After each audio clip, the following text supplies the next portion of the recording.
Hi guys, for today's video, I'm going to show you on how you can lock your Facebook profile without using any third-party app.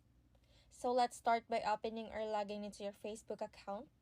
Next, click the three lines at the upper right corner. Scroll down until you find languages. As you can see here, there's a list of languages.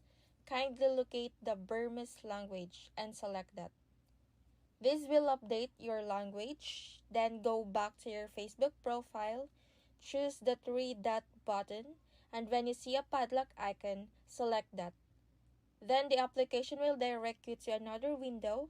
Click the blue rectangular button and you're done. Your Facebook is now locked, and now let's restore your language. Go back to the three-line button, scroll down, and select the profile icon. Scroll down and locate the language icon. After selecting it, choose English, and the application will update. Now, if you go back to your profile, it will be easier for you to unlock your profile without changing your language and lock it at the same time. So that's it for now. I hope this video helped you, and see you on my next one.